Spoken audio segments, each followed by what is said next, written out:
So you do some work with Charlie Kirk, and I want you to talk about. I'm going to go ahead and stream his book. So one of the things when um, we talk about free markets, and we talk about, you talked about it, it's in the bigger plan. One thing I think about when it comes to free healthcare is that free healthcare, universal healthcare, it's a principle of Marxism. It literally is, and Karl Marx knew that. Communists knew that. Let's give people healthcare, and then they will need the government. And one of the ways to indoctrinate people on that principle is through colleges. So public education, which we call it public schools, but let's really call them what they really are. They're government schools. They're not public schools. A public place is a place that you can decide you want to go to. The government schools, they tell you where you go based on your zip code.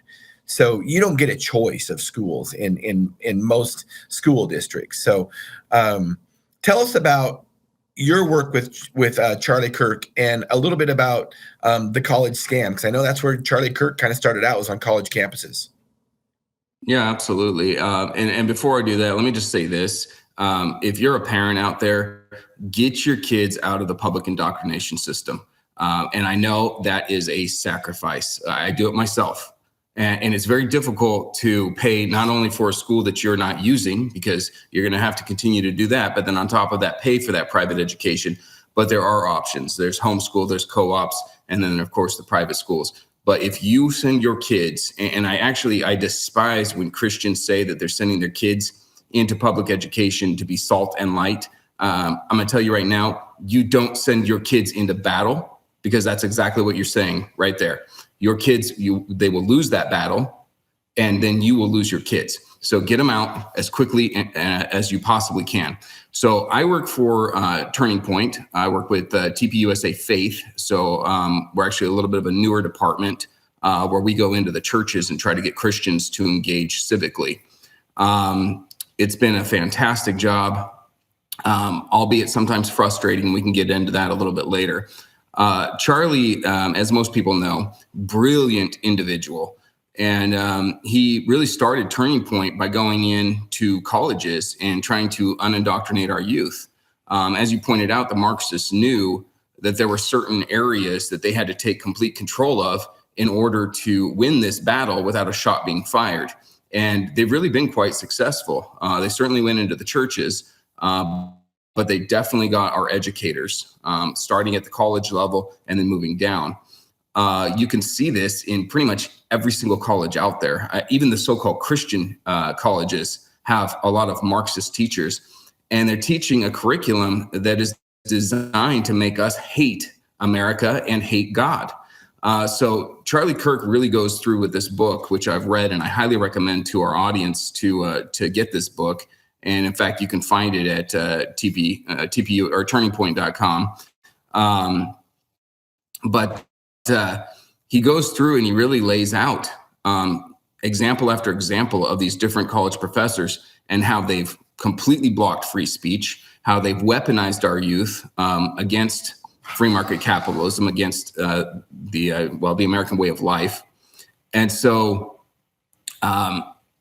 the problem that we run into is that we've seen this almost keep up with the Jones mentality of, if you tell someone that your kid isn't going to college, well, that's shameful in today's America. Like, wait, little Johnny's not going to go to college? I mean, what is he going to do? Is he even going to be successful? Well, this is a lie.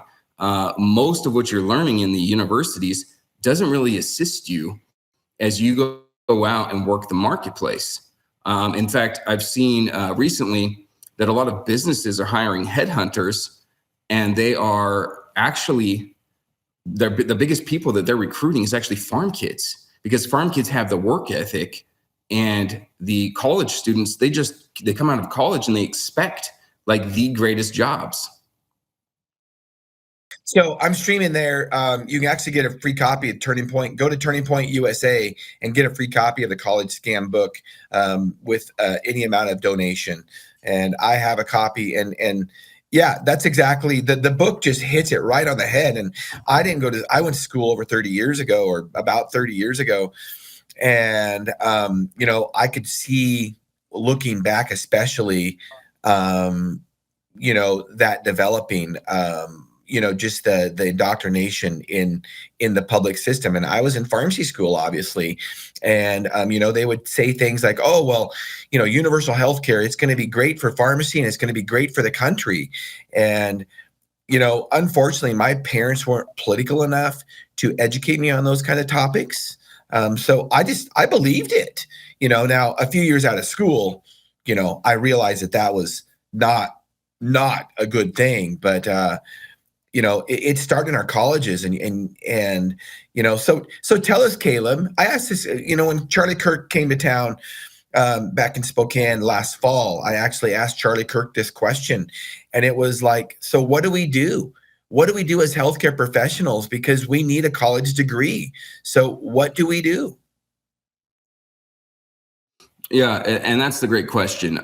There are certain jobs that, yes, you have to go through the education system in order to achieve those jobs. If your kid is unsure about that, there are a lot of other options. Definitely some trade schools that haven't been influenced as much by the Marxists. But certain jobs, definitely in the medical area, you're going to have to go.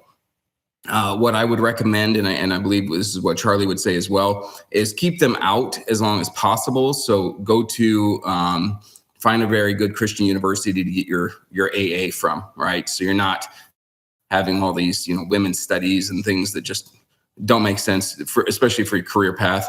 And then once you get into more of the medical science or whatever it may look like, oftentimes those at least they're not able to incorporate all of this confusion into it as much. Now, certainly with the whole transgenderism movement, you're going to have to deal with that. But you're going to have to make sure that your head is on your shoulders, that you believe what you believe, that you become almost an apologist, not only for your faith, because they're certainly going to attack that, but also for your political ideologies.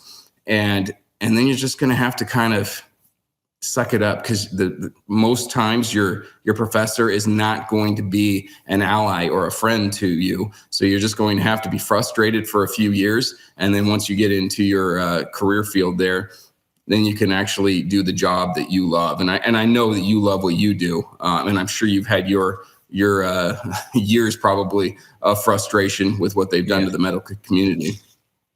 Yeah. And one of the things is that I do think that, maybe I'm just too optimistic, but when it comes to the college scam, I do believe there's a scam going on. I think most college degrees, and if you read the book, most college degrees are useless.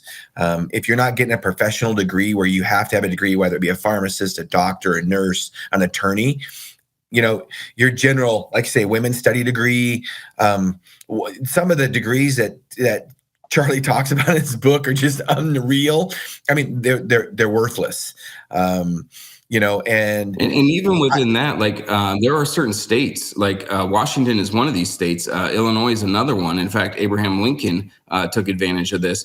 But within law, you can actually bypass the education system, and you can go and work under a lawyer and get your degree through that. So there are other options. You just have to use your imagination, kind of look and study into things, right, so that you don't become indoctrinated. Yeah, in Washington State, I think it's called the law clerk program, and there's a little over 100 attorneys that have done that. They just passed the bar. I've got a good friend that has done that, and he's one of the sharpest, smartest attorneys I know. Passed the bar first round. There's a lot of people that he tells me about that they go through college, go through law school, they can't pass the bar. So college doesn't necessarily prepare you for the real world, like they say it does. It's really working in an individual field where you learn the most. In any profession, pharmacy is the same way. 99% of what you learn is not in school. I mean, it's on the job training. And 100 years ago, Caleb, that's what we did. Everybody They learned from their dad. They worked alongside their dad and they learned a trade. That's what everybody did for years at a time. There weren't especially schools for all this stuff. So, you could definitely bypass college in a lot of ways. And I think it's turning around. There's also that slavery element. Oh, sorry. Go ahead. Well, I think it's turning around where I think people are realizing that college is just not worth what it used to be, and going, spending hundreds of thousands of dollars for this education, and these, kids going into debt and having hundreds of thousands of dollars of debt. It's slavery. That's slavery is what it is. And that's what I was going to say. Yeah. So many of these kids, and I don't know if I was cut off on this part, but I was talking about there's almost a keeping up with the Joneses mentality within the parents. Who, if they dare to tell their friend or neighbor or something that little Johnny's not going to college, it's shock. Oh my gosh, what is he going to do with his life? Right. Is he a drug addict or something? Why wouldn't you go to college? And so they're pushing these kids into college, and they're coming out of school with hundreds of thousands of dollars in debt. Some of it they'll never even pay off in their entire life.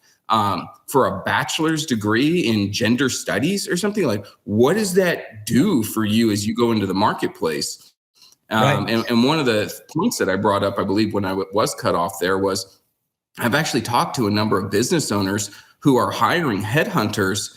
And the people that they're recruiting farm kids. It did come through. Farm kids. Yeah. Okay. Yeah. Farm kids. That's wild, right? That work ethic, because they can teach them the job. Any job, it can be taught to them. But work ethic is not something that can be taught. Yeah, it's instilled in you. I mean, the hardest worker I know is my wife, and she grew up on a dairy farm. She grew up on a ranch. I didn't grow up on a farm. My parents didn't own a farm like hers, but I grew up. I put myself in high school. I worked on a farm, and in college, I worked on a farm, lots of hours, and everybody should work on a farm someday, because if you want to know what real work is all about and how you have to use your mind when you're 20 miles out in the country, middle of nowhere, and you've got to figure out how to fix stuff and innovate and to get the job done. You don't have somebody to bail you out and say, well, there's no handbook for this saying I don't know how to fix it. Well, figure it out. Yeah. And then also the hours you put in, right? Like most of these farm kids that are going into the corporate world, they're like, wait, you mean I only have to work 9 to 5? Like, really? Right. I don't have to get up at 4 a.m. And 5 days a week? Only 5 days a week? Are you serious? Yeah, exactly. It's the dream come true for these kids. Yeah.